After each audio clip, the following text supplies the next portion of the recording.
Hello everyone and welcome to the channel. We're doing a spontaneous live stream today, studying IP prefix lists. Let's just give it a few moments so people can join, and I'll probably share this link on my social media. So maybe we can have more people on here. Let's have a look.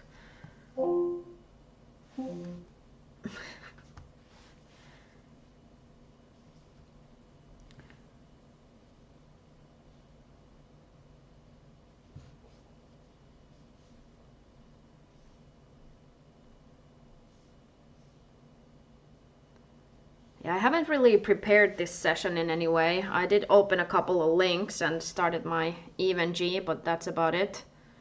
So let's see how this goes.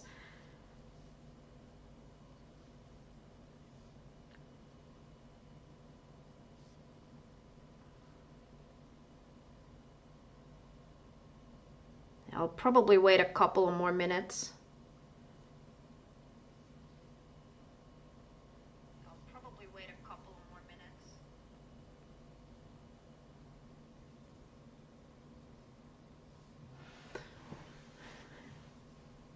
If you heard that, that was me getting the link to this live stream so I can share on my social media.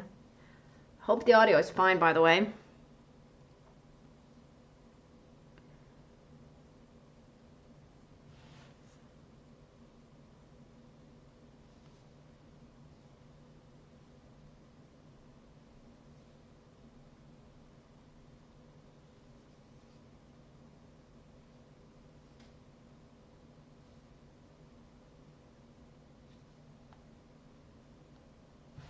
Alright, let's see. I'm gonna plug my phone so it's gonna charge while we do the study session.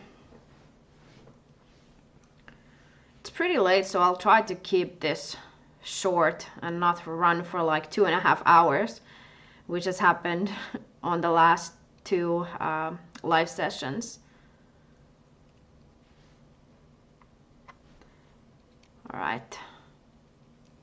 Let's give it a minute or two and then I'm gonna start with the lab. By the way, let me know in the comments if you can't hear me or if there's any problems with the stream. Like sometimes I feel like the audio is a little bit low and I've tried to adjust a couple of things, but I don't know if they've made any difference.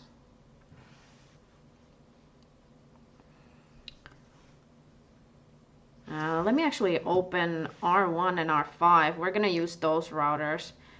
Once again, this is the same Eigrp lab that I've used several times before, but I don't want to mix the rest of the topology with this experiment, so I've only started R1 and R5.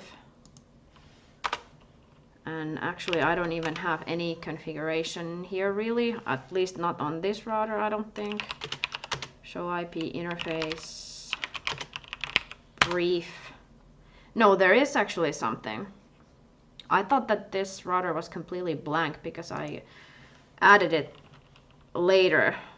Before it was only R1 to R4, yeah. Okay, so the interfaces are up and I should be able to ping the other router, so 10.10.15.5 should be. Yeah, okay, so we have connectivity between those two routers. That's really what we want. Let me see. Do we have anyone online? Anyone here with me yet? Give me a shout out or ping in the comments. And if you're wondering why I'm looking on my right hand side, it's because my other monitor is all the way over there. I don't really have a good setup on my desk right now, so I have to twist and turn my head to see your comments. Okay, I guess we can get started. Hopefully some people have joined and more will come online later. But what I wanted to do in this session is just to study IP prefix lists in a little more detail. I did some work with IP prefix lists this week, or actually last week at work. And I realized that there are a couple of things that can be confusing. And I actually didn't remember all the details myself. So I had to look up a couple of old posts. I also tweeted about this topic briefly, and that seemed to interest people. So I thought, why not dive into this a little more? So that's what we're gonna do during this session.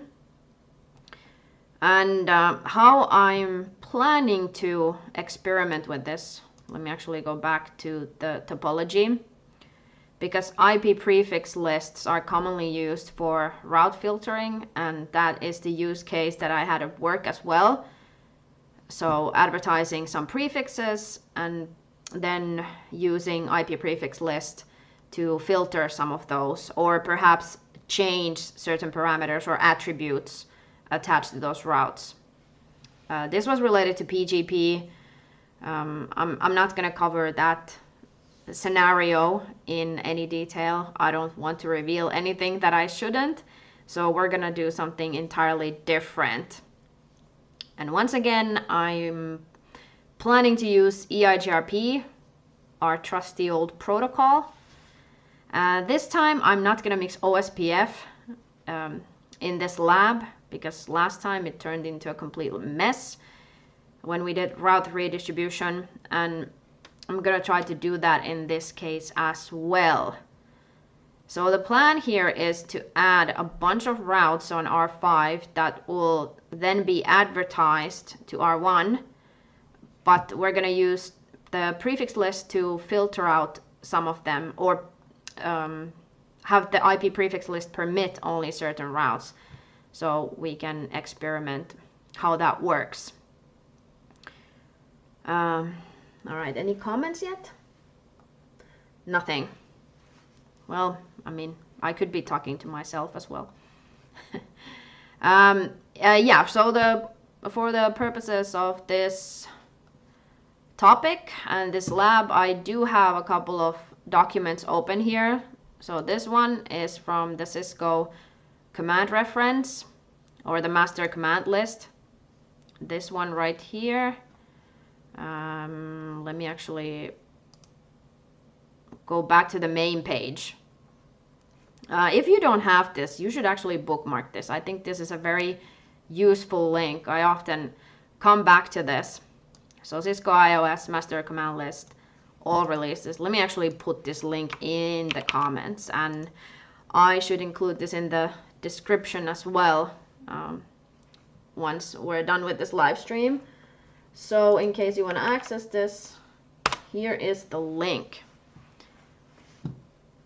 And another great link, here is a post from INE, an old blog post, actually very old, from December 2007. But this one is still valid. So how do prefix lists work? And this is written by Brian McGann, a known instructor in our industry. So go check out this as well. This explains how prefix lists work in nice detail. So we might refer back to this as well. We'll see. But this is some interesting reading if you want to go look at this on your own. So I will also include this in the comments. But for now, let's stick to the Cisco command reference. All right, so let's actually see what this says first of all. To create a prefix list or to add a prefix list entry, use the IP prefix list command in global configuration mode. Okay, and here is the full syntax. So you can see it's quite cumbersome. There's a lot of detail on here. It looks more complicated here than it actually is. So IP prefix list, then you have the name of the list and sequence number. By the way, all of this is optional. Well, all of this, there's one parameter. But when you have square brackets, that means you have an optional parameter. I believe that's how you read the command reference. And then you have either a deny or permit statement. And here you include the network and the subnet mask or the length of it. And then you can use this greater than or equal to or less than equal to parameters as well. You can add that in the mix. So let me see here. There are the descriptions for the syntax. Let me see. Number. Oh, this is for the sequence number. It goes quite high. You can have a very long prefix list. I guess this is a 16-bit value because it goes beyond 4. Hold on. Billion? I always get those mixed in English because it's a different word in my native language. Anyway, that's not really so important.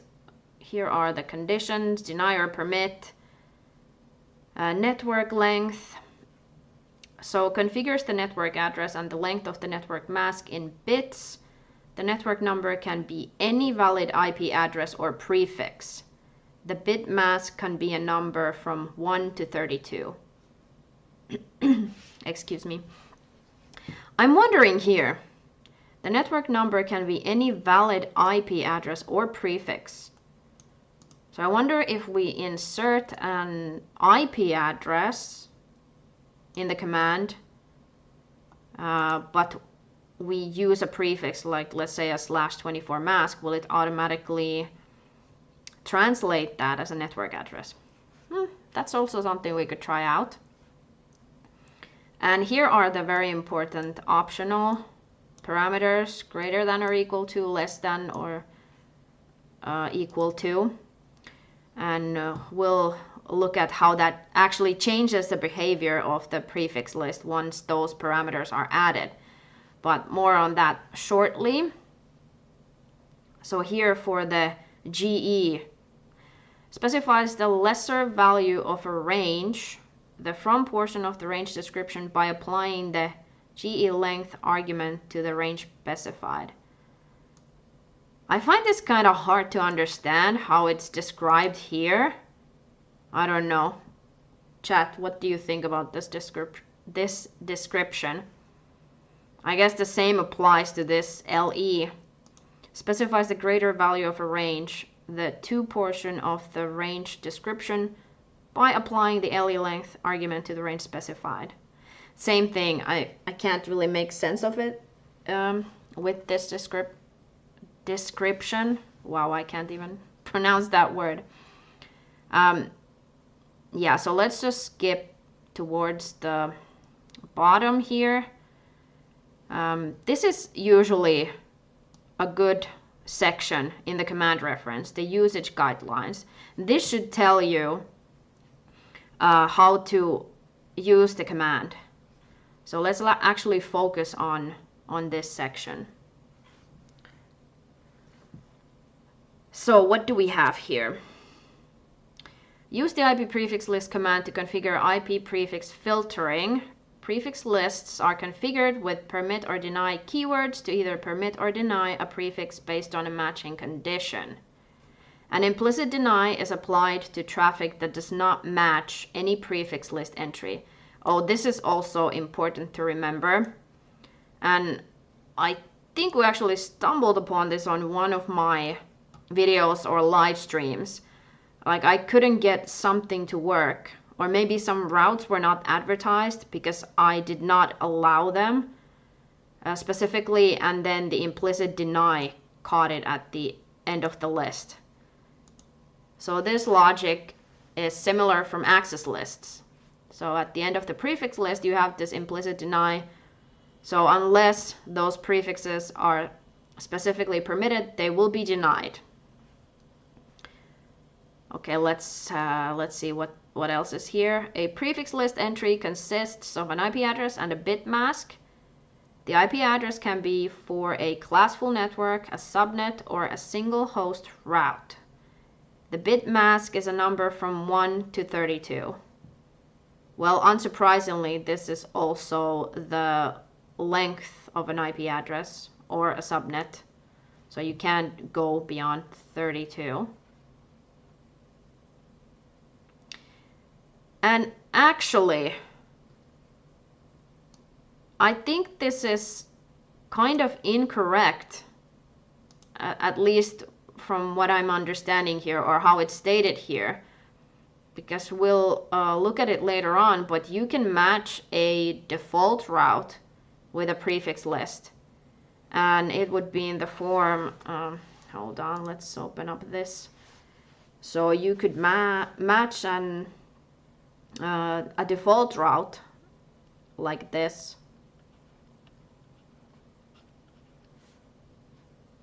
So then that is not equal to 1, as it states here. Because the bit mask, it's referring to this. Well, now it's pointing to the last, to the slash, but I mean the 0 here. So I guess that is technically incorrect. I don't know. Any differing opinions? Oh, that emoji. What is that in English? A 4-leaf clover? So I guess you're wishing me good luck. Thank you. All right, we'll look at that later, the default route. All right, what else? I see that the next section is talking about the GE and LE, so let's try to pay close attention here. Prefix lists are configured to filter traffic based on a match of an exact prefix length or a match within a range when the GE and LE keywords are used. Okay, so an important thing here in the first sentence, actually. We'll look at this more closely later on as well. So, a match of an exact prefix length, or a match within a range when the GE and LE keywords are used. So I briefly mentioned this at the beginning, but once you use the GE and LE keywords, it actually changes how the prefix list works. So if you leave those out, it is an exact prefix length match. So you're matching an exact prefix if these are not specified. I guess it might explain this when we read further, so let's see. The GE and LE keywords are used to specify a range of prefix lengths and provide more flexible configuration than using only the network/length argument. A prefix list is processed using an exact match when neither the GE nor LE keyword is specified. Okay, so it's stated here exactly. Very important to understand this. A prefix list is processed using an exact match when neither the GE nor LE keyword is specified. So if you're taking notes, you should write this down. If only the GE value is specified, the range is the value entered for the GE and GE length argument to a full 32-bit length. Again, maybe a little bit complicated, but basically it means that subnet lengths or prefix lengths from the GE value up to 32 are accepted. If only the LE value is specified, the range is from the value entered for the network/length argument to the LE length argument. Okay, let's try to break that down. So less than, yeah, okay, so it should be from the length specified in the prefix up to the LE length value. Now, if both the GE and LE keywords and arguments are entered, the range is between the values used for the GE length and LE length arguments. Okay. Yeah, let's see that on the command line later on, so hopefully it'll make more sense. Anything else happening in chat? No? Everything is clear so far? Okay, and then here is an important condition. The following formula shows this behavior.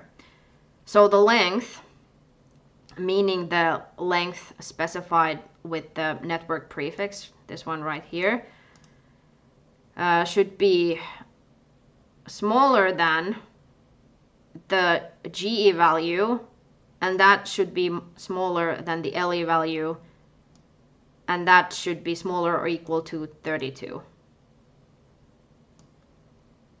It looks a little bit scary put like that, but I mean, it makes sense. And again, I will explain that more in detail later.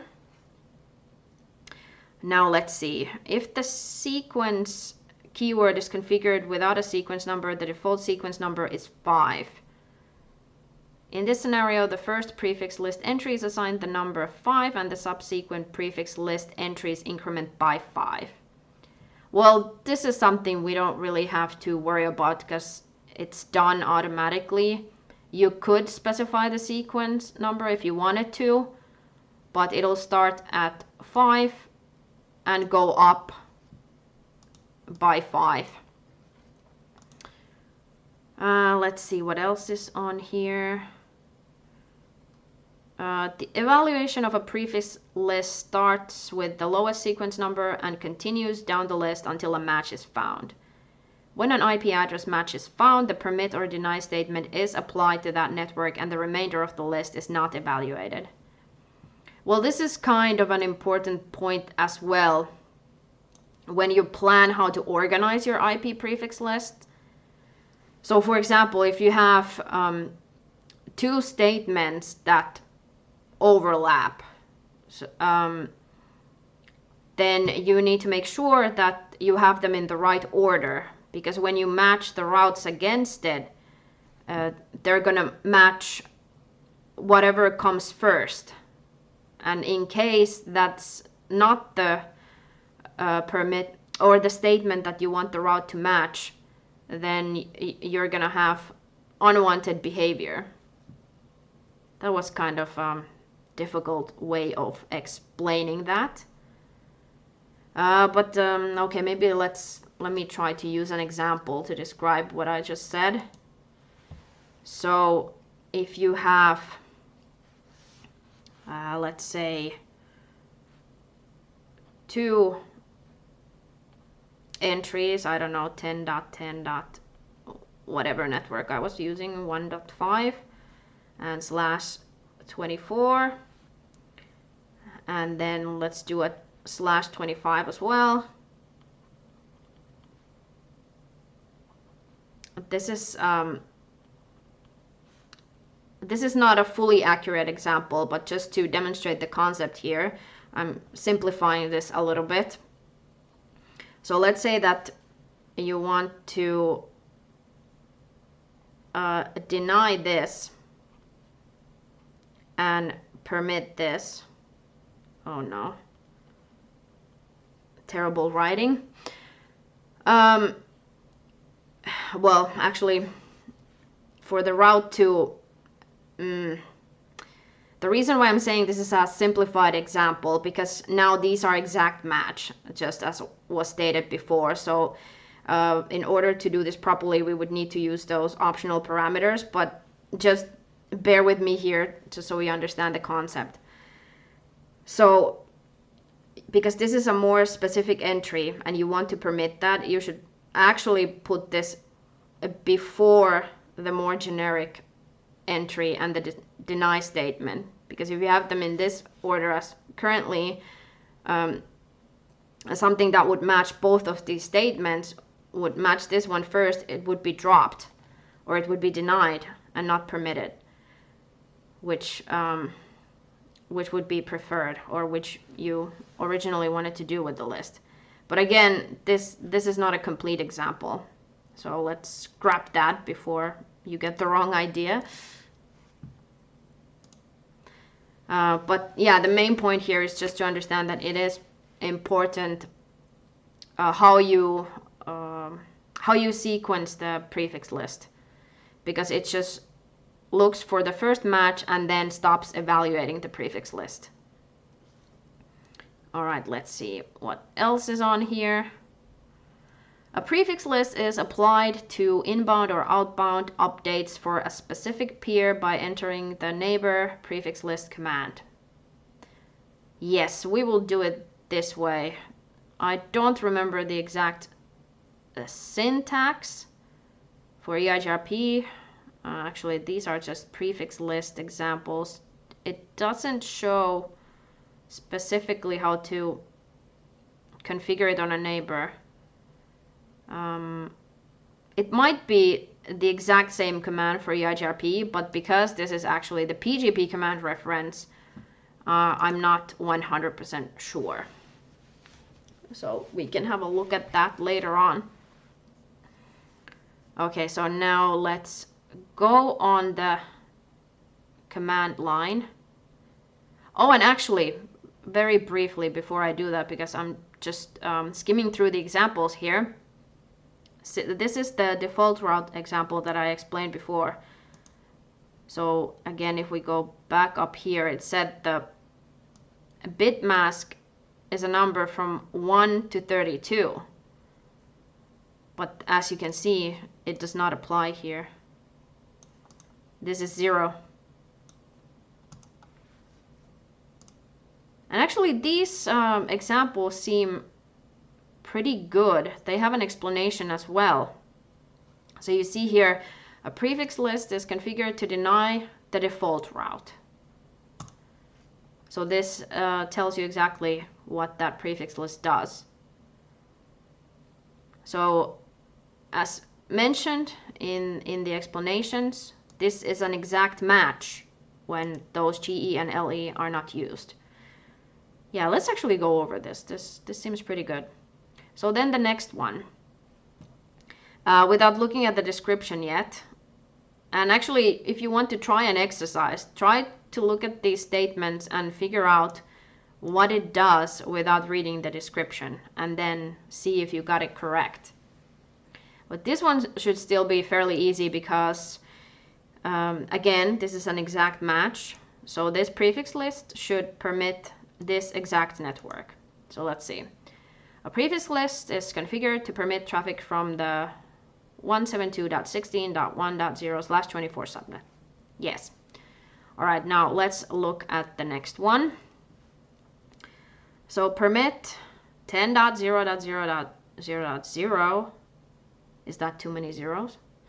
Anyway, /8 and less than 24. Or less than or equal to, actually. So this one should permit any network starting with 10 that has a subnet mask or prefix length between 8 and 24 inclusive. Oh, and by the way, this 8 bits that's specified here, it also means how many bits should be matched in the prefix.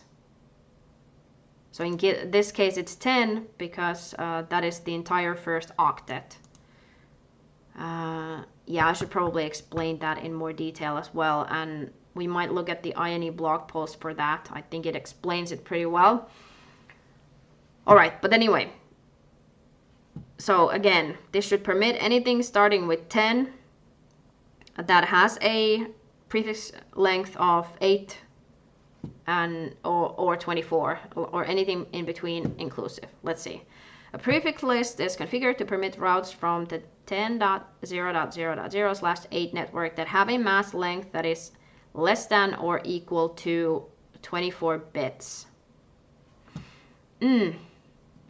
Again, I'm not fully satisfied with the accuracy here, because that have a mask length that is less than or equal to 24 bits. Now this to me makes it sound like it can be anything from 24 down to 0.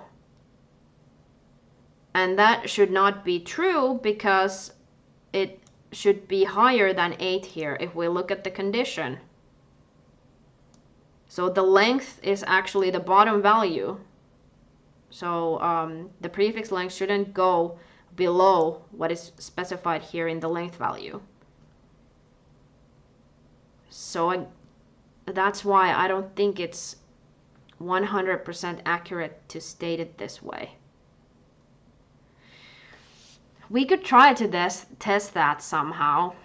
I could maybe try to configure this exact statement and include some routes that have a lower mask, and let's see what happens. It should not be valid, but we can test that. Any questions? You wanted to follow, but this is too advanced for me, still in the CCNA level. Hopefully more videos about MPLS. Okay, thank you for the feedback. This is pretty advanced, so yeah, probably not CCNA level. But good feedback for the future. I could specify that either in the description or in the title, so you know beforehand whether this session is suitable to you. But yeah, definitely prefix lists. I don't think they're covered at the CCNA level. Okay, so let's go back to this one. Let's look at the pink prefix list. So deny 10.0.0.0 /8 GE25. Okay, so once again, deny networks or routes that start with 10 because of this 8 and that have a mask of greater than or equal to 25. That's what it should do. But let's see the description here. A prefix list is configured to deny routes from the 10.0.0.0/8 network that have a mask length that is greater than or equal to 25 bits. Yeah, I think that's pretty much what I said as well. Of course, up to 32, because that's the length of the subnet mask or the network address, and once again it's specified here as well in this condition. Next one. Okay, so permit 0.0.0.0/0 greater than or GE8 LE24. All right, so maybe this one requires a little bit more thought. Okay, so this one, again, make no mistake here. If this was alone, it would match a default route. So if we were to remove this section here, this would match only a default route. But right now, how this behaves is that match 0 bits in this prefix, so match anything that has a subnet mask greater than or equal to 8 and less than or equal to 24. So any prefix, could be 10, could be 172, could be 192, whatever, that has a mask between 8 and 24 inclusive. That's how it should be. But let's read the description. A prefix list is configured to permit routes from any network, exactly, that have a mask length from 8 to 24 bits. Yeah, I'd say that's pretty accurate. Any network that have a mask length from 8 to 24 bits. Are you guys following along? Interesting seeing you work through this topic. Yeah, thank you. I hope you can learn something as well, and hopefully you can follow along. I know this can be a little confusing, so if you have any questions, please let me know in the comments. All right, so the final one. Deny 10.0.0.0/8 LE32. So once again, this should allow, or excuse me, deny any routes that start with 10, so the first 8 bits are matched, and has a network mask between 8, and 32. Let's see. A prefix list is configured to deny any route with any mask length from the 10.0.0.0/8 network. Again, I'm not sure if I can fully accept this description. But then again, I could be wrong in my understanding as well. We'll find out on the command line. But for this, let's actually jump to this blog post because I think this one explains it pretty well.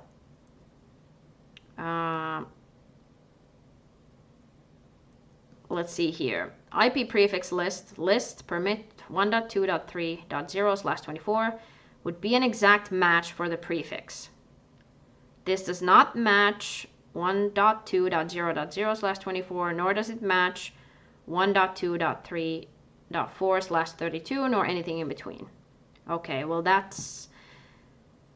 should be pretty clear. So once again, this is an exact match, but now here maybe it explains it. So when you add the keywords GE and LE to the prefix list, the length value changes its meaning.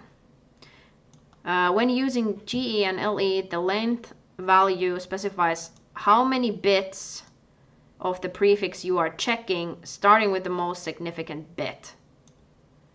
So this is what I was trying to explain before as well. Now in this example, so you should match the first 24 bits, meaning the first 3 octets. So the prefix should start 1, 2, 3, but then the mask can be anything between 24 and 32 inclusive. So let's see. This means check the first 24 bits of the prefix 1.2.3.0. The subnet mask must be less than or equal to 32. Yeah, and then here are these couple of examples.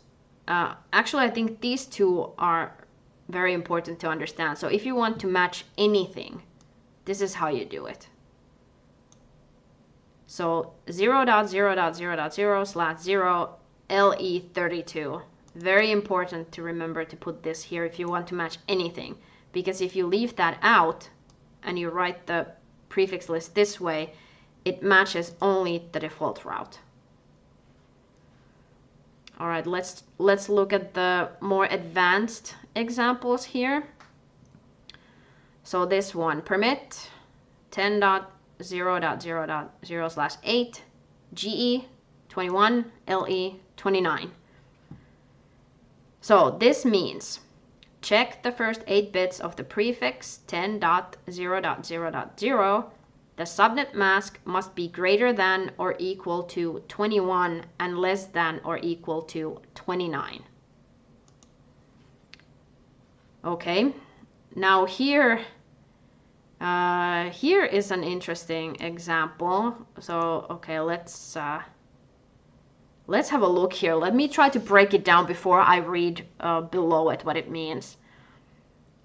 Okay, so this is all 0. So technically this means like match anything, but then it specifies here the length, the prefix length of 1. Okay, so I know this is all zeros. So basically this means that the first bit has to be a 0.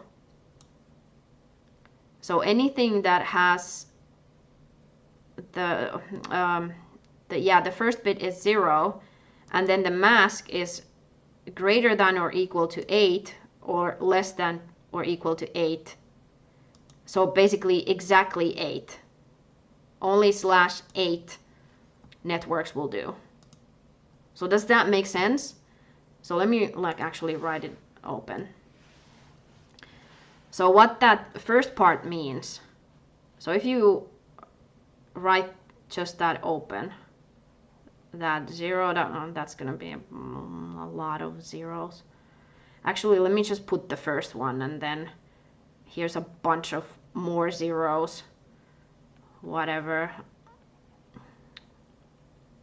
So yeah, all of this 32 bits would be zeros.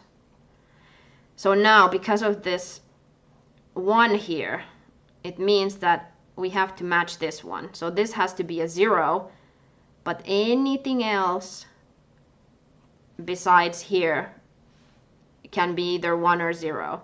So we could have, I don't know, 1, 1, 0, 1, 0, 1, 1, something like this, and then whatever the rest of the 24 bits. And then, so yeah, the network part can be anything besides the first bit, which is 0, and because of this section here, it must be a /8 route.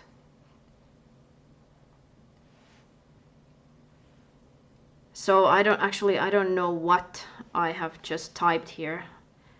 Let me see. What would that even equal to? Let's get the calculator. I have to okay, 110. I'm trying to figure out how to do this without losing the drawing. I don't think I can. Let me use my calculator if we want to do a binary conversion, because I'm too lazy to do it in my head. Programmer. So what was it? 1 1 0 1 1 0 1 1. Was it like this? So that would be 107. Did I type it like that? Possibly. So basically, this kind of route should match our statement here.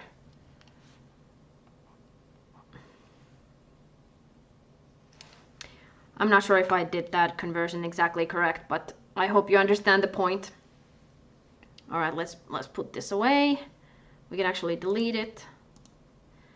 All right, let's read the description. So this matches all class A addresses with classful masks. True, because the first bit must be 0 and the prefix length is 8. It means check the first bit of the prefix, it must be a 0, exactly. The subnet mask must be greater than or equal to 8 and less than or equal to 8. It's exactly 8. So now, when using the GE and LE values, you must satisfy the condition. So this is what was stated in the other document as well, only it included that up to 32. And here, IP prefix list permit 1.2.3.0/24 GE8 is not a valid list, because again, this does not satisfy the condition. So 24 would be this length here, and then, well, GE value is 8. So 8 is not bigger than 24. All right. Any questions? I'm gonna have a drink and look at the comments. Helping toward your CCNP. Yes, very common typo with my name. It's okay. It's double I and double K. I know it's not common in other languages, but we use it a lot in my native language. Double vowels and double consonants. Okay, I guess we can jump on the command line to see how this works.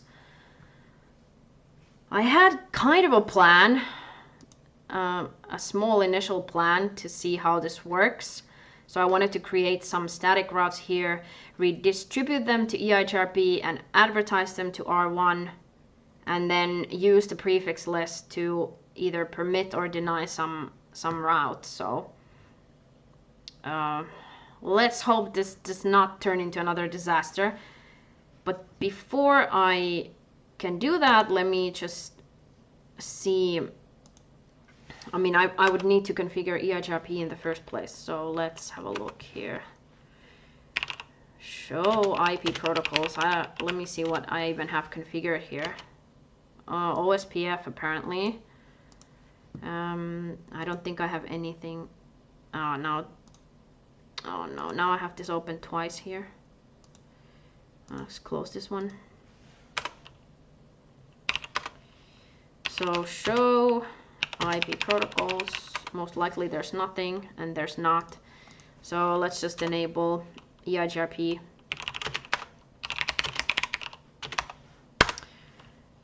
Eigrp1, and then network 10, no, 15. I'll just do it this way. And the same.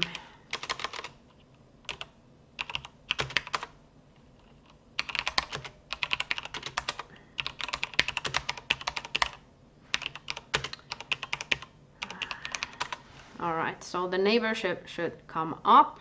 There it is. We're not advertising anything yet. Okay, so what I wanted to do is include a bunch of routes. I actually wrote them down in this notepad here already. So this is what I want to do. I want to basically use the same base network address, 192.168.15.0, and then point it to the null zero interface, and then just use a different mask, starting with 0 or /24, /25, 26, and so on. So let's just configure these and let's see what happens. We'll add these on R5.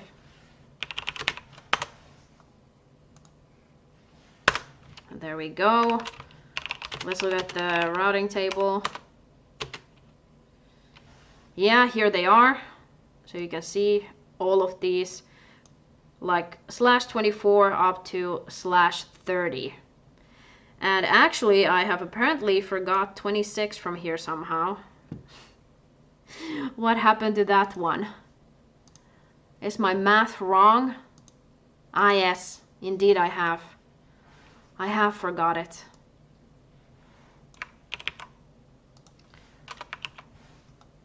So it should be 192. Let's add that in there as well.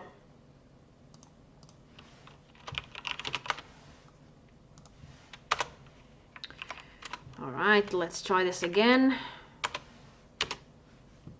Okay, here it is now. So we have the same route with different prefix lengths. Like so. Now let's see what we can do with this.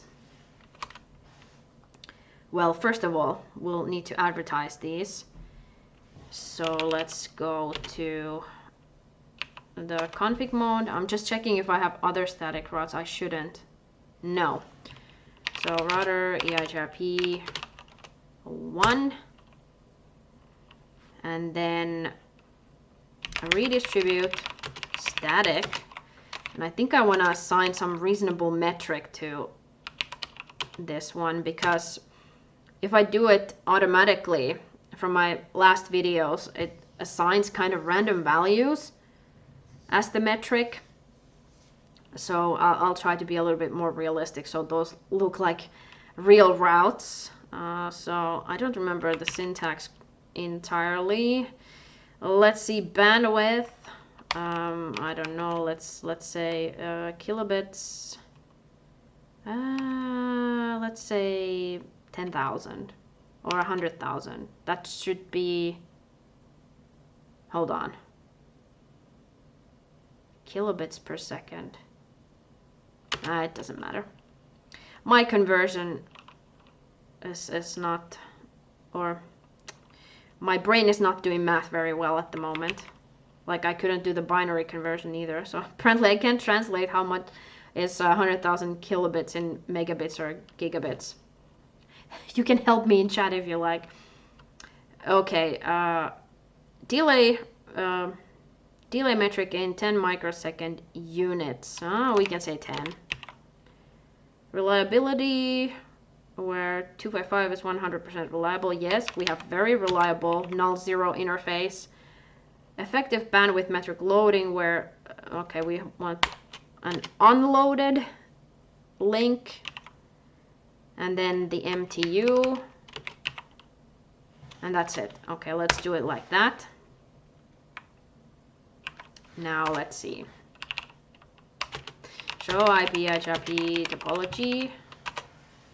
Okay, they are in the Eigrp topology table. So now let's see if they have been advertised. Show IP route. They are. So they are Eigrp external routes. Okay, so this is our base. We want to start with this before advertising, or before we start filtering any of these routes. So let me see, what shall we try to do next? We'll probably try an exact match. So let's just try to advertise maybe one route. I'm gonna use this 26 because I forgot it previously. So let's just try it this way, for example. So conf t IP prefix list. Let's see. What kind of name do we want to give to this? Let's just do PL for prefix list. So let's see, permit. And we want that this network, and that should be it. Now it's an exact match. Then we need to go back under the Eigrp configuration. And now here, let's see if this neighbor command works. And actually, do show IP Eigrp neighbors. Okay, so it is using this address. Okay, I was just making sure it's not the loopback address or anything like that. So neighbor, and let's see the syntax because I do not remember it by heart. Can we even do that here? I'm not sure if we can actually do this in Eigrp.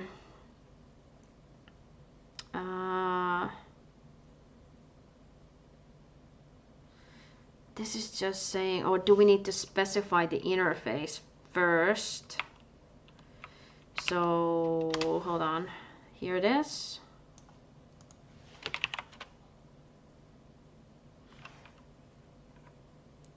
No, this is not what we want to do, because I think this should specify, or if you want to use unicast instead of multicast to establish the Eigrp neighbor adjacency, then you could use this command to specify the interface where that neighbor is connected and where the unicast packets would be sent.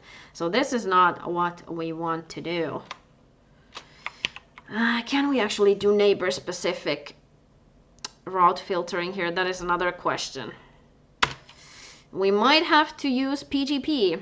That's not a problem though, but I didn't want to involve PGP because it's a little bit more complicated and more advanced, and there are more things that can go wrong with PGP. But if I can't figure out how to do this in Eigrp,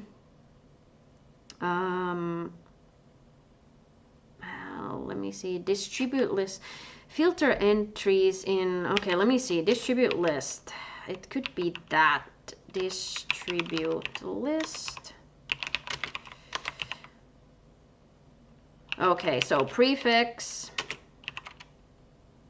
and then, hold on, yeah, we had, that was PL, and out. Okay, so this should work. So we're using a distribute list that will match the prefix list, and it will filter outgoing updates against that prefix list. So now, since we have specified only one permit statement, so that /26 network, it's going to match on the prefix list, and everything else will be denied because of the implicit deny at the end of the list. So let's try that. We might have to refresh the Eigrp neighbor adjacency. Or possibly not. I don't remember the details. Oh, here it goes. It did it on its own. So let's see. And actually, I should have done, let me see, debug IP Eigrp.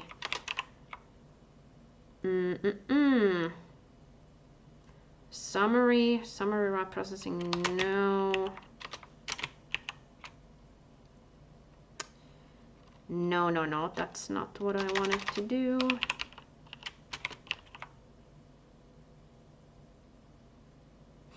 Eigrp packets. And then update. Yeah, that's probably what we want to do. Let's have a look. Show IP route. There we go. Now you can see that it's learning only one route. So if we scroll back up here, you see that there were all these. But now we have only one. And that is because show IP prefix. I'm using the wrong keyboard layout again on this computer, so that's why I keep hitting the wrong keys. So this is why it's only permitting this route. Show IP Eigrp topology. So, oh, that's interesting. So it's not even redistributing them into the topology table unless, let's see, all links, that's the one I want. Yeah. So they're not even in the Eigrp topology table. That's interesting. So the distribute list, wherever did I write that? This one. I thought this only affected outgoing updates. So the updates that are sent to the neighbors. But it's kind of cleaned up our Eigrp topology table as well. I expected the routes to still be here. I expected them still to be redistributed into Eigrp. Let me see. What can we find with detail links? I'm just making sure. No, that's everything that we have. These commands should show everything in the topology table, even if it's not a feasible successor and things like that. But this is the only thing we have here. That's interesting. Hello, hello. We have a few more people here, I see. Was anyone familiar with this beforehand? That if you do, or if you use a distribute list and redistribution, so it doesn't even redistribute the routes into the Eigrp topology table. So let me just do show run, and then wherever that key is. No, there we go. Check section router Eigrp.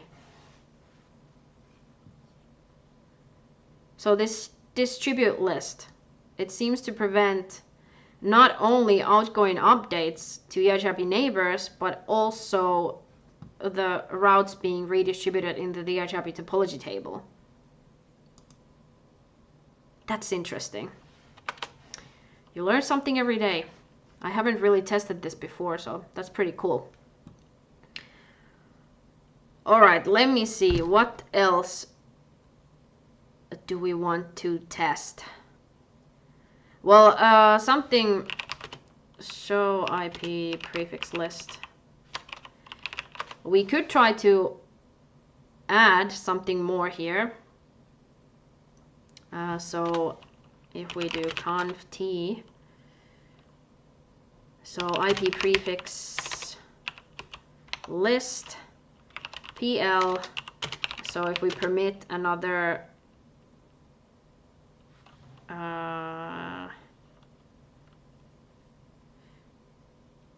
another route, so let's say 168.15.0 and /27, so now it's gonna, or let's do 28. So now it's gonna allow only those two routes, so /26 and /28, like so. So let's see what happens here actually. So we have the debugging on. All right, let me see. Received an update. Where does it tell us? So it just says received an update, but it doesn't give us much more detail than that. So it says we received 2 updates, but we don't really see any information about the prefix here. Just the neighbor where it came from. Let me see. Detail. Maybe that would give us more information. Let's try this again. Clear IP Eigrp neighbor.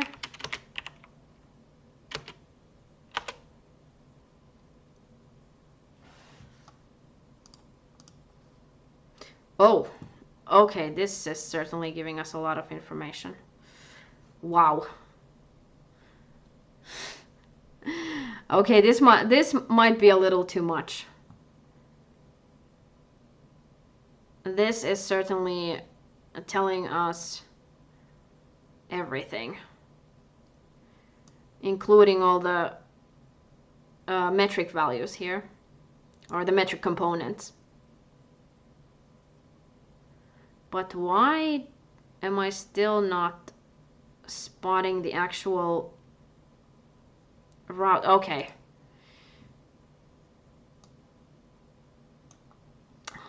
There they are, but this is actually a little bit difficult to read. So I'm not sure if this information is actually useful. I mean, here it only told us that we received updates, but here we're getting way too much information. I just kind of wanted to see something like this, like the exact routes that we're learning. So let me just do you all. And now show IP route.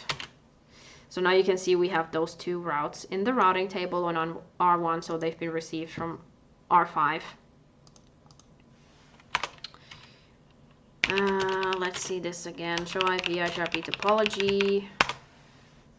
Yeah, once again, this is all that we have in the topology table. But here are all the other static routes.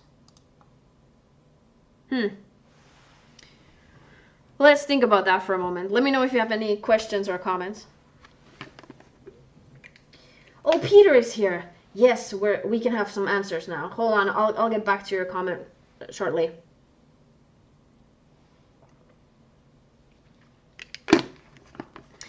This is a pleasure and an honor. Thank you, Peter, for showing up. We need your wisdom here. Let me see. Since you didn't specify outgoing interface for the PL, you applied it globally to the process. Since you disallowed the routes to be advertised to anyone, Eigrp didn't even put them in the topology table. For a more concise debugs and IP networks, try debug IP Eigrp. I tried debug IP Eigrp, but I didn't. Maybe I looked through it too quickly and I didn't really notice. Let me try that first, and then I'll come back to the distribute list. Show IP Eigrp. Like, what command should I use here? Traffic? That's traffic statistics.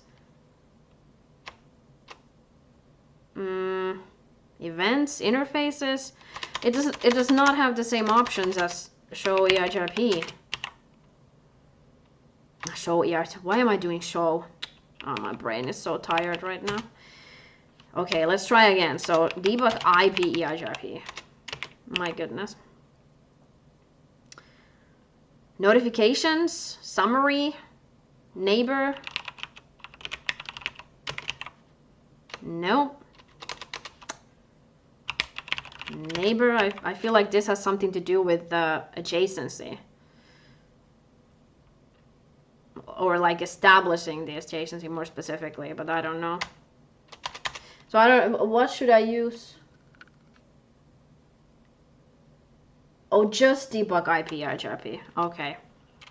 All right, let's try that then. Okay, and the other instruction was to change the distribute list command. Is that what you suggested? Rather, Eigrp1, and then whatever was it that I used? Distribute list. Prefix.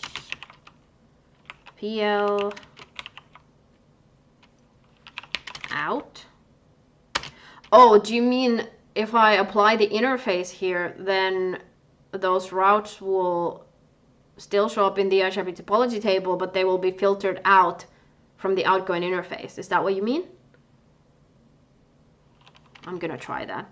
There's a little bit of delay from my stream to chat, so if I don't see your comments right away or I start doing something else while you're typing, that's why.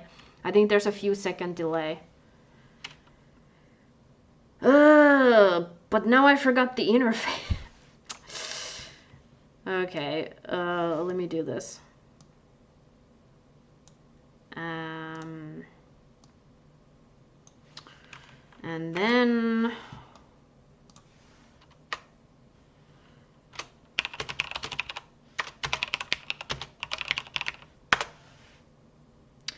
gig 0/1. Okay.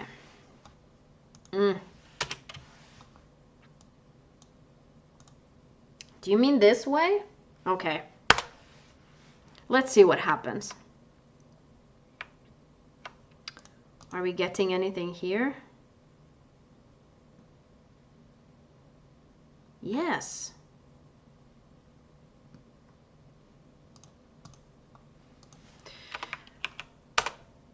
Okay. So if we look at the Eigrp topology table now, I guess they should show up here. No? Did I misunderstand something?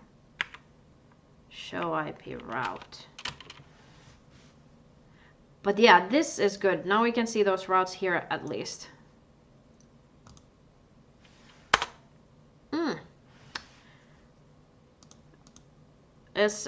Peter, did I do something wrong? You may want to remove the initial distribute list command that is still... Oh, I thought it would have been replaced. Okay, let me have a look here. Show run.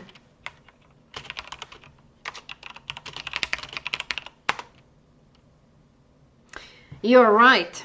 I thought this command would have replaced this for some reason. But yeah. Excellent point. Thank you for that.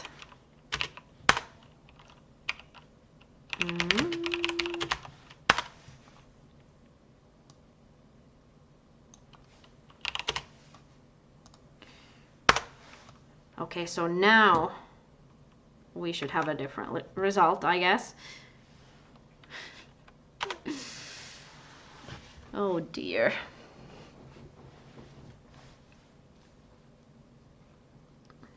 Okay, let's see what's going on over here. Oh, do not advertise. I guess this has something to do with a split horizon or poison reverse. Oh no, I don't remember all that. I feel silly. Okay, let's check the topology table now. Yes. Okay, so that's pretty cool. That's something I didn't know. So I guess to summarize or to backtrack, when we had only this command configured, it didn't even redistribute the routes into Eigrp. because we applied this like globally on the under the routing process.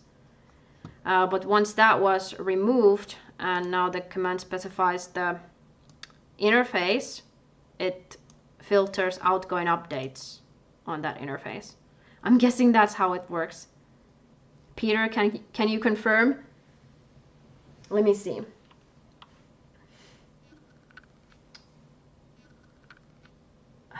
I love it when we have someone here who actually knows this stuff.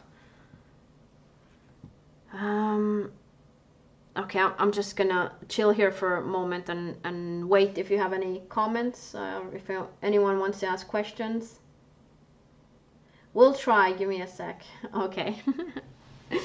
All right, you do you, and I'll try to figure out what we want to try out next. Hopefully this part was clear anyway. So this is what the prefix list looks right now. So we have these two statements here, and these are exact match. So we haven't used the GE and LE keywords yet. And now I'm already forgetting. There was an example that I wanted to try here. Which one was it? Because I wasn't happy with something, how it was explained here. I guess it was this one. Permit routes from the 10 whatever network that have a mask length that is less than or equal to 24 bits. So yeah, we could try this in the meanwhile, because when you read it like that, to me at least, or I interpret it as like any value which is less than equal to 24. But actually it should be bigger than 8 because of what is specified here. Again, like referring back to this condition here. But we can try that. We can try to configure it exactly like this. We can copy this statement. But wait.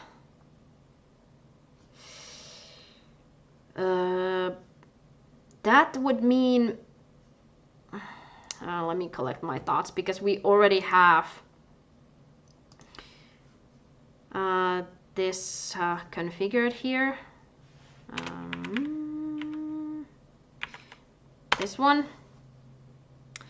So either I would have to add that statement to this list, or I would have to remove this list and configure another one.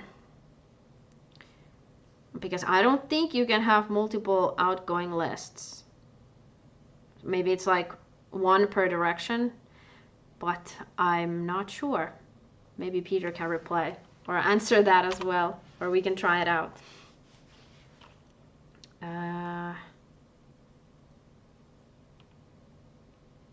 Let's actually do, let's do that for fun. Let me see if I replace this command with the yellow prefix list. Let's see if it replaces it this, or if it allows two of them. Let's try that for fun.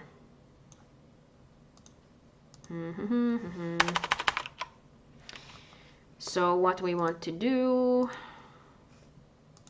copy this.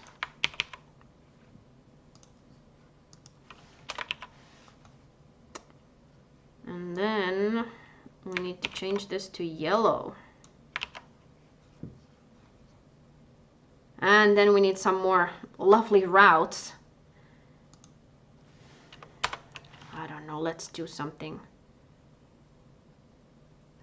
random.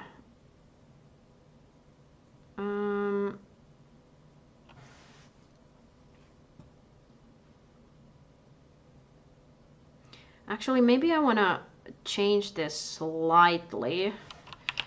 So I want to do like IP route. This is a completely ridiculous configuration, by the way.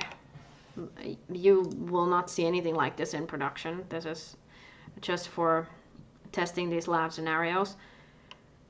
So that's a /8 route, so I lied. I'm going to change this slightly. I'm gonna change that to /16. And let's do it like this. Let's see what happens. Is there any more comments? Oh, there's a few from Peter. Let's see.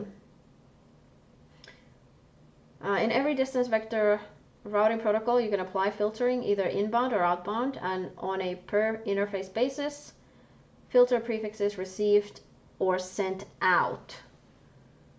Eigrp allows you to use a distribute list in the outbound direction without specifying the outgoing interface, meaning it applies to all current and future interfaces and prefixes advertised on them. Oh, okay. I think I'm following, maybe. But this means that you are implementing a sort of global filtering affecting any possible neighbor on any possible interface that you as a router will ever have. It'll apply to everyone. Okay, I think that makes sense. So from this point of view, if you disallow a network, that network can't be advertised to anyone at all. Hence, Eigrp doesn't even need to put that disallowed network into its topology table. Because there's no use for it, it can't be advertised to anyone, so no reason to bother with it in Eigrp at all. That actually makes a lot of sense, but for some reason I just thought that the outgoing filtering is applied only to like updates that are sent out. I didn't really consider it that way, but now that you explained it, that makes a lot of sense. All right, but back with my crazy experiment. Let's see what kind of mess we can develop here. So another route. Ew. Because I've used a wildcard mask. That's probably why it doesn't work. You can see that I'm wide awake here. So what I actually should have done is this.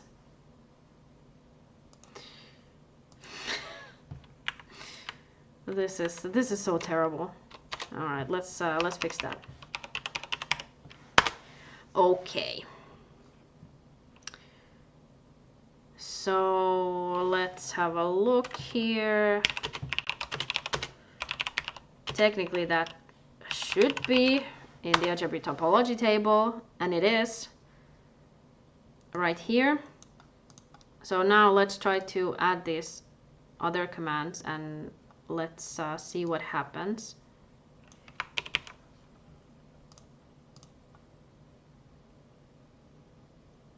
But actually, I just realized maybe we should have included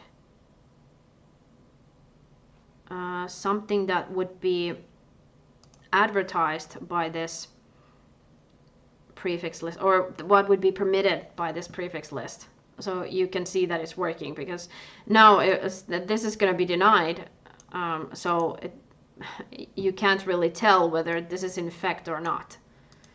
That's how I like at least understand and see things better. So maybe I'll make this a little bit more complicated and add something that matches that. So let's say IP route 10 dot no 0.0.0. Let me see, 255. No, we can do a /24. It doesn't matter. It should match.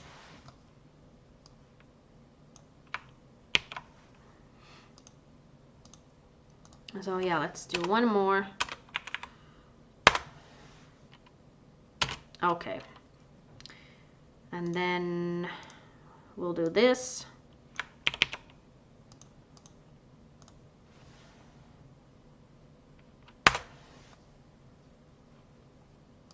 And no, we don't need the calculator. And let's see what happens with this command. Can I copy this, please?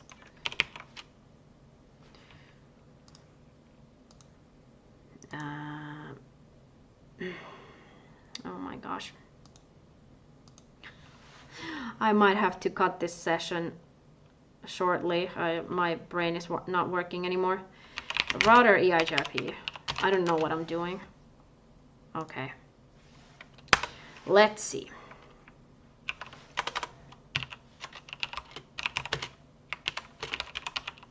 Let's see what we have here now.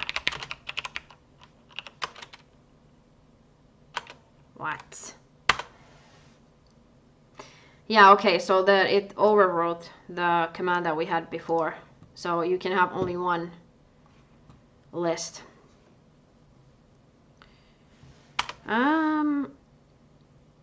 So let's see what we have here now.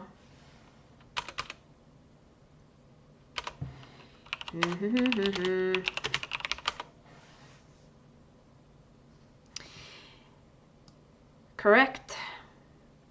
You can see there's only the /24 route over here.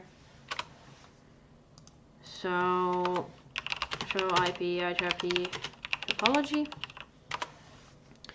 So you can see those two static routes are here, the /8 and the /24, but this one does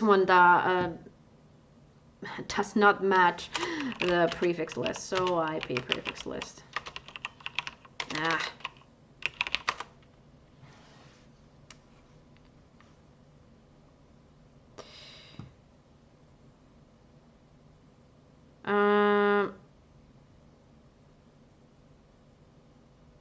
No, wait, what was I gonna... I lost my train of thought now.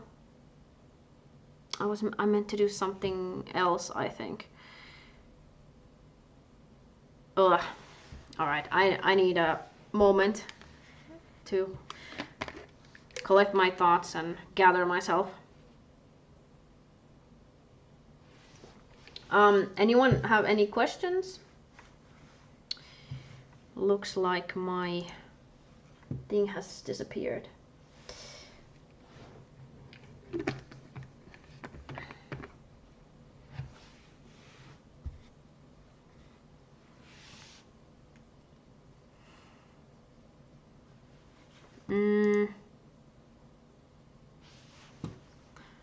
I kind of forgot what I wanted to prove here.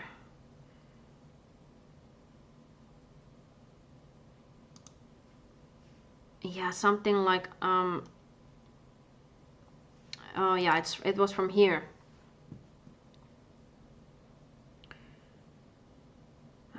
Greater, oh yeah, it was greater than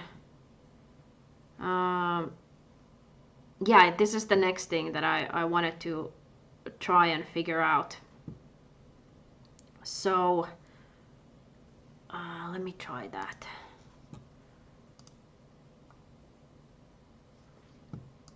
Let's look at our list here now.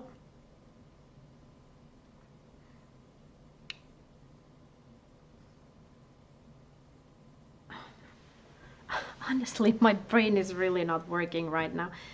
So what we want is that's greater than 8. Okay.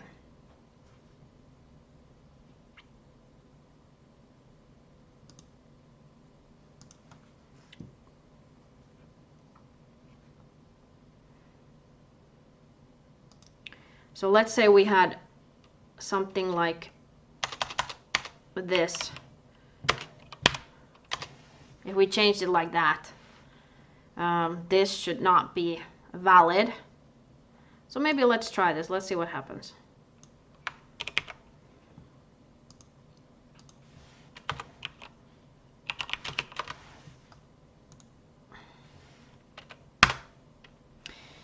Exactly, so it does not allow that syntax. Invalid prefix range from /16. Make sure length is smaller than the GE value, and then that is smaller or equal to the LE value. That's pretty cool. I like it that it actually explains to you why this is invalid. It doesn't just give you an error and then you're left wondering what went wrong. So if I go back to this, so yeah, this condition is not met. So something like that doesn't satisfy this clause right here. Okay, what else do we want to test? Maybe something more with the advanced examples, something with both GE and LE. Let's see, maybe we'll go back to the original routes. Alexa wants to say something. Something. She's as confused as I am. Let me go here. All right, so let's see what we... Alexa, stop.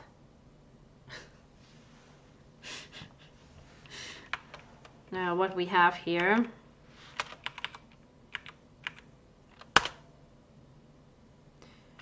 Okay, show IP prefix list.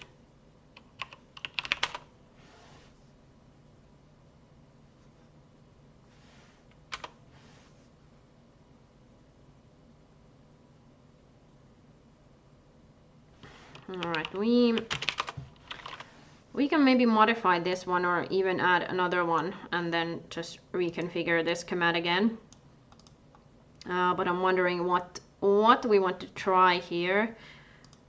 I want to do one of these examples with both the GE and the LE included. So what were the routes? We had all these crazy routes here.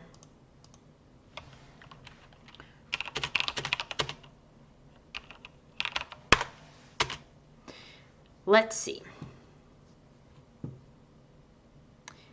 Maybe we want something like, I don't know, from 25 to 29 or something like that.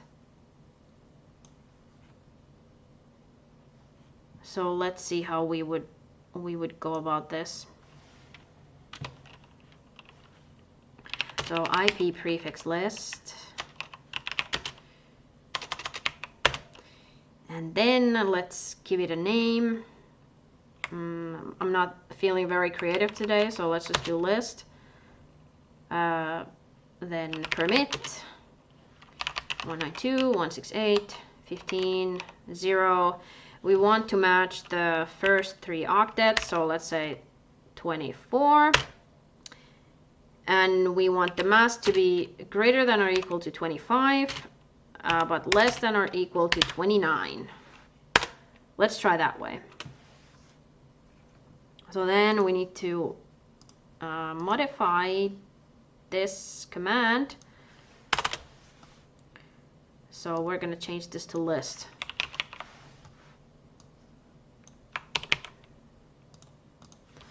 Okay.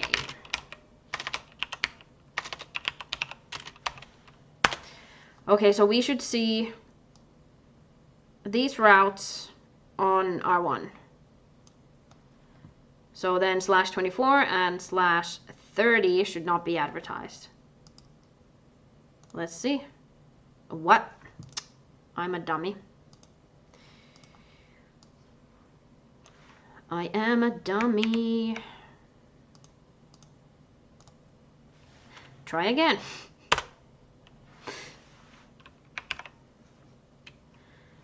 All right, let's see what's going on in here.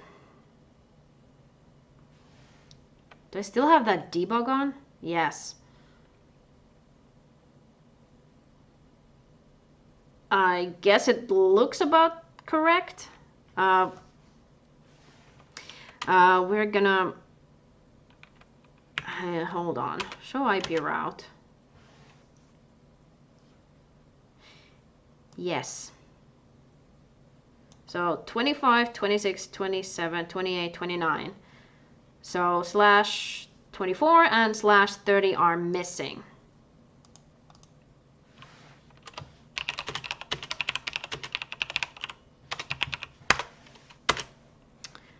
Yet here they are, and of course I still have these 10 routes here as well. I didn't remove those yet. Yeah. What else? Any questions, chat? Any comments?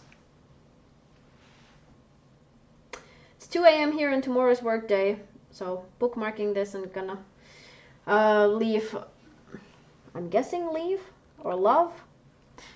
Both work for me. Thank you very much for joining, and I hope you have a good day tomorrow. It's getting late for me as well. It's almost midnight, so I probably need to end the stream pretty soon as well. But was there something else we wanted to test? Let me go back to this one.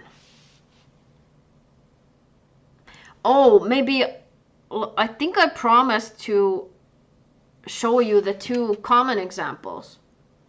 So the default route, and then how to match anything. So if you remember examples from this INE blog post. So this one matches anything, and this one matches the default route. We can actually do those in the same prefix list. So we could deny the default route and then permit everything else. Maybe we do it that way. So I'm gonna add one more static route. I just love these static routes, don't I?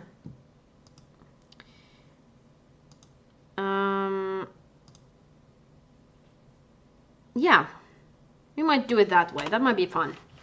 So let's have a look here. Conft.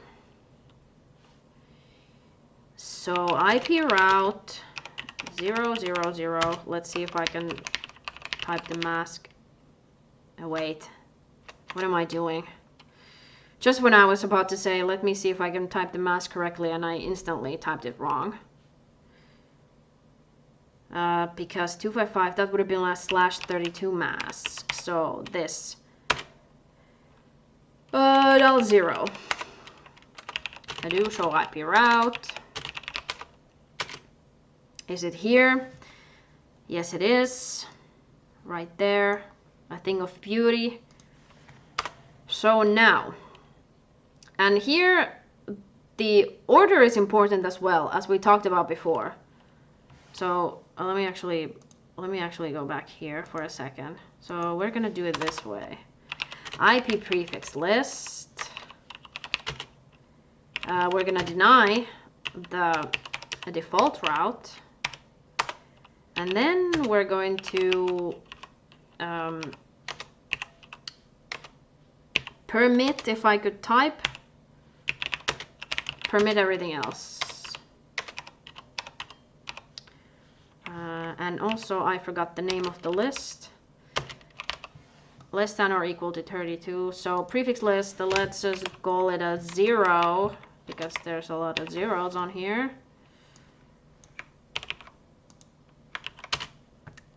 So this is what I was talking about, the order of the statements before. Because if we were to do it this way, and actually, why don't we do it this way? So you should see that because this matches everything, and it's in the prefix list before this statement, so it's actually going to allow that default route. And this is as good as nothing here. Yeah, let's actually do that.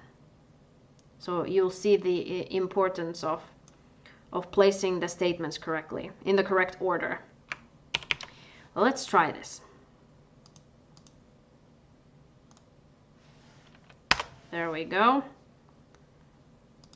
And then we need to change this one. 0.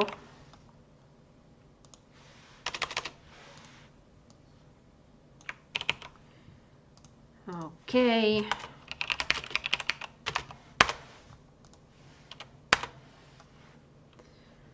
All right, let's see if that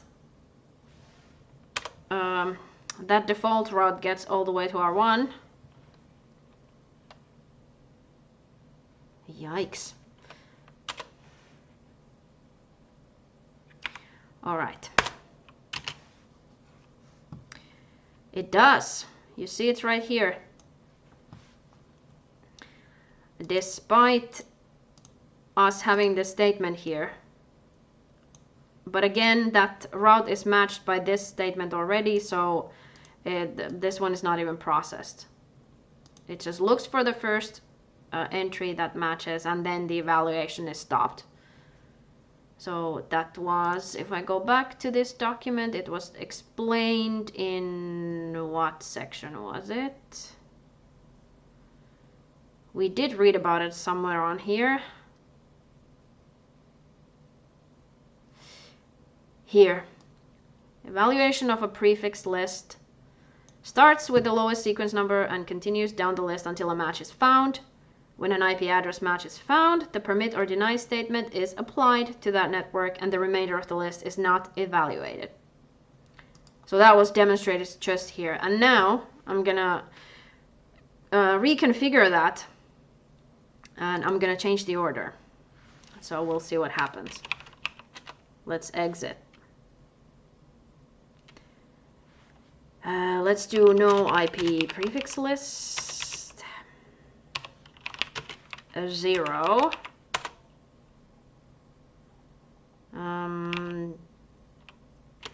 Do show IP prefix list. I guess that should have removed it entirely. Yes. Well, I guess it removed the entries, but it shows that the list is still here. Interesting. What's happening here then right now?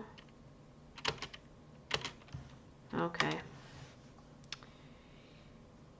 The routes are still here. All right, now let's reverse this.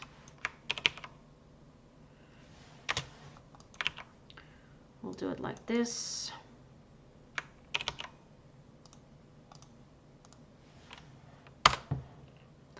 Like so, and let's see what happens.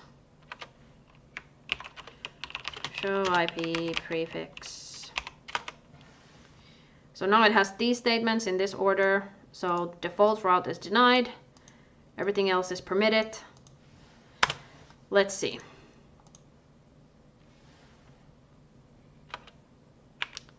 Show IP route.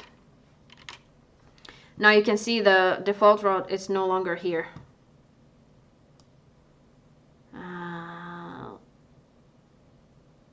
Yeah, it was here before, but now it doesn't exist. It's disappeared. So yeah, that's why it's important to put the statements in the correct order, because you can have unwanted behavior, or you can like leak routes that you didn't want to advertise if you configure the prefix list wrong. Any questions or comments? Hello, we have some new people on here. Thank you for joining. If there are no questions or no comments, I'm going to end this stream shortly. I think we pretty much covered everything that was on the command reference and the blog post. But if you want more examples, I could do 1 or 2 more if you want to investigate something. So let me know. I'll give you a few moments.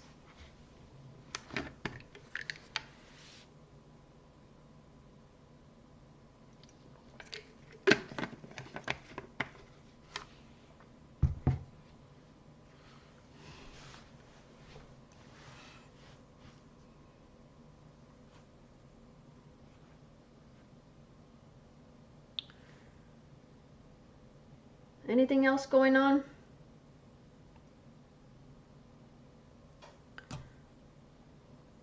Chat, were you able to follow what we were doing? Or was this too advanced and confusing? I learned a few things here today, so that was great. Once again, thank you, Peter, for all your wonderful explanations. It's always a pleasure to have you around and teach us things. You do it so well and clearly also. But yeah, any thoughts or comments, anyone? Great lab. Thank you very much. It was just very simple. I was just using 2 routers to demonstrate these concepts. Things can get very complicated if you involve more routers, and especially if you start applying route filtering in different parts of the network. Like, let's say we're filtering something from R4 to R1. Well, it would be more clear if I still didn't have R5 here, but let's say you did some kind of filtering at every hop towards that router, then it could be so difficult to follow. So yeah, that's why I just wanted to stick to 2 routers and then just understand the concepts. And even then it got a little bit confusing and maybe not so easy to follow.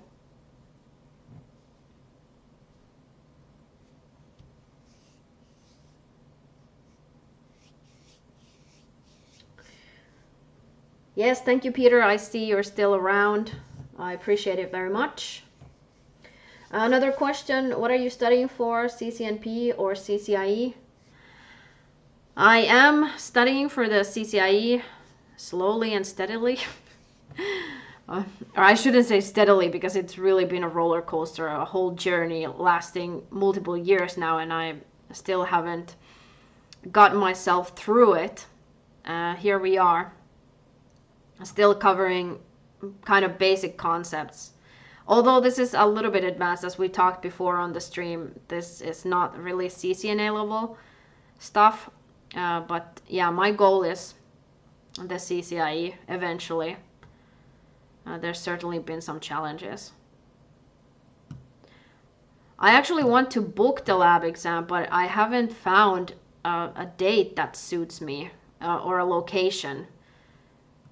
So yeah, that's going to be my next step, but I don't know when it'll happen. There are still some travel restrictions and special rules because of COVID, and I don't really want to deal with that. And I just realized I said the C word. Well, yeah. I wonder how YouTube is going to like that. So maybe I'll just, I don't know what to call it actually. I need a code name for that.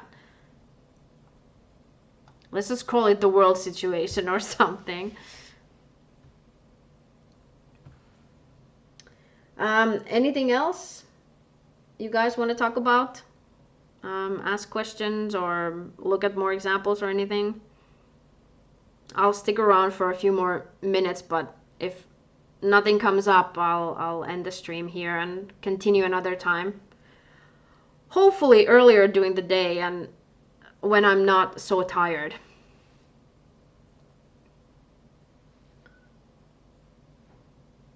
I've had quite an eventful day as well, so maybe more on that later.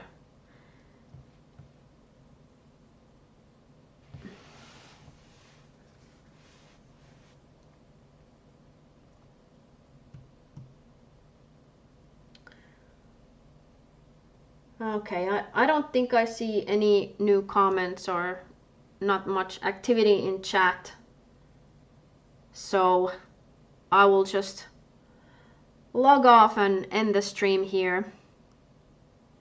Thank you again for watching. Thank you to everyone who joined and followed along. Hopefully you learned something. I certainly did. I appreciate our special guest very much. Yeah, this recording will be available after YouTube is done processing it.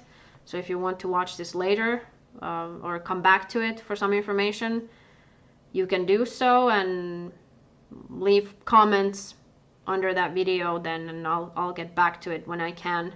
If you have any questions or anything you want me to clarify, hopefully I'm able to.